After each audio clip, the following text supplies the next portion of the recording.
All right, let's dive right in. Today, we're putting on our detective hats because we are on the hunt for an imposter, a very clever mimic that looks and sounds and feels a whole lot like science, but it isn't.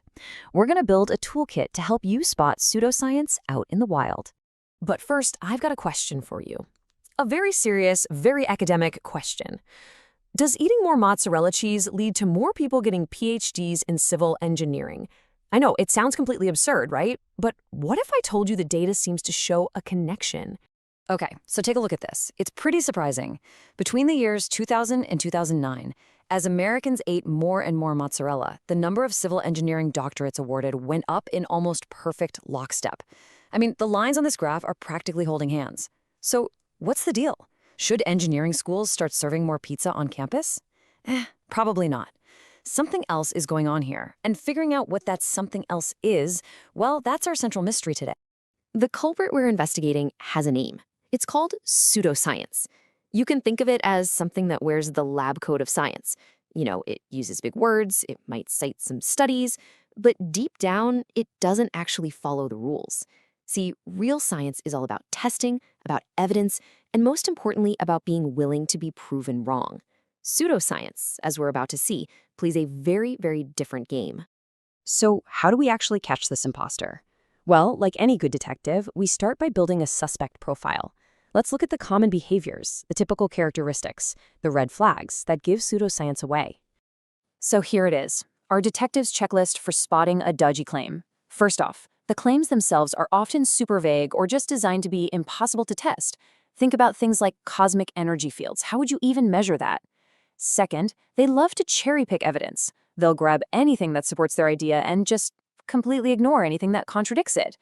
Third, there's a real lack of openness. Practitioners might hide their data or just avoid peer review altogether.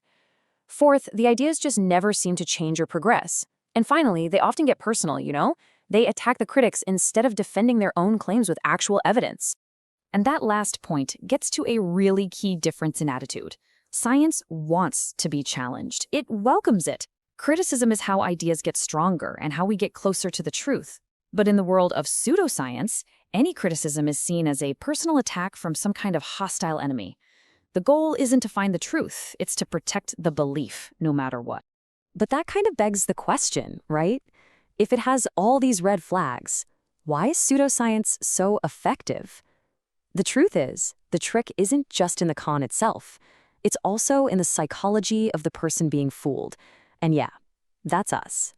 Our brains have certain built-in tendencies that make us, well, pretty vulnerable. This quote really gets to the heart of it. We're pattern-seeking animals, and we hate uncertainty. Life is complicated, and we just crave simple answers. Pseudoscience steps right into that void and offers exactly that: easy fixes, miracle cures, and a sense of control over a chaotic world. It is an incredibly powerful and tempting offer. Okay, here's the first mental shortcut that gets us into a whole lot of trouble: confirmation bias. And listen, we all do this. If you believe something, your brain is kind of like a loyal puppy that goes out and fetches only the evidence that proves you're right, while conveniently ignoring all the stuff that suggests you might be wrong. Pseudoscience absolutely thrives on this. And here is its partner in crime, the availability heuristic. Think about it. What's more persuasive? A boring chart full of statistical data? Or your friend's really dramatic story about how some special crystal totally cured their headaches? For our brains, that vivid, emotional, personal story often feels way more real and carries more weight, even if it's just a one-off anecdote with zero scientific backing. Okay, so we've profiled the suspect, and we've taken a hard look at our own vulnerabilities. Now let's open up the case files and look at some real-world examples of pseudoscience in action. Before we look at the evidence, we need to internalize the number one most important rule for any truth detective. Seriously, say it with me. Correlation does not equal causation. Just because two things happen at the same time or they follow the same pattern, that does not mean one is causing the other. You always have to ask, what else could be going on here? So let's go back to our very first case, the cheese and the doctorates. Is there a causal link? Of course not. It's what we call a spurious correlation. It's just two completely unrelated trends that happen to be moving in the same direction over the same period of time. There's no magical cheese to PhD pipeline. It's just a coincidence that our pattern-seeking brains are desperate to turn into a story.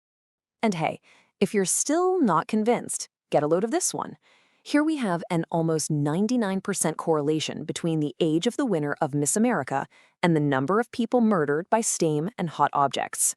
It's completely absurd, right? But it brilliantly illustrates just how easy it is to find patterns in data that mean absolutely nothing at all. This is a classic calling card of pseudoscience, presenting a meaningless correlation as if it's proof of some deep cosmic connection. All right, let's open up another case file. This time, we're focusing on a different red flag, the untestable claim, or as philosophers call it, the unfalsifiable claim. Let's take some of the core concepts of Freudian psychoanalysis, like the id, the ego, and the superego. These are really interesting abstract ideas about the mind. But how would you even begin to design an experiment to prove that they don't exist? The thing is, you can't. And if a claim can't, even in principle, be proven false, it isn't playing by the rules of science.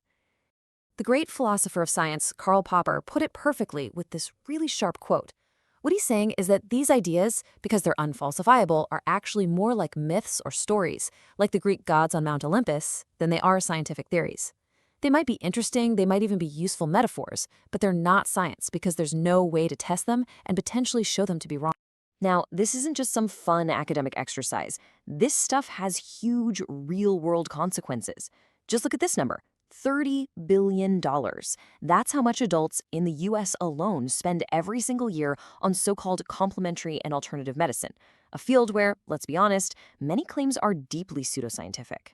That is a staggering amount of money, and it doesn't even begin to touch on the potential health costs of choosing ineffective treatments over ones that are actually backed by evidence. So what can we do about all this? Well, this brings us to the final, and I think the most important part of our investigation: building your own practical toolkit so you can be your own truth detective. Here is your 4-step guide for sizing up any claim that sounds a little off. First, always evaluate the source. Is this from a peer-reviewed scientific journal, or is it from a random blog? Big difference. Second, ask yourself, could this claim be proven false? If the answer is no, that is a huge red flag. Third, watch out for really strong emotional appeals. Pseudoscience often relies on fear or hope or wishful thinking instead of actual data. And fourth, always question anecdotes. Remember, a cool personal story is just that, a story. It's not scientific evidence. And we're going to end on this one last thought. The true challenge of being a truth detective isn't just spotting the flaws in other people's thinking. That's the easy part. The really hard part is having the courage to apply that exact same critical lens to our own most cherished beliefs. So take a moment and ask yourself, which of your beliefs would actually hold up to this kind of scrutiny? It's a tough question for sure, but just asking it is the first most important step towards thinking a little more clearly.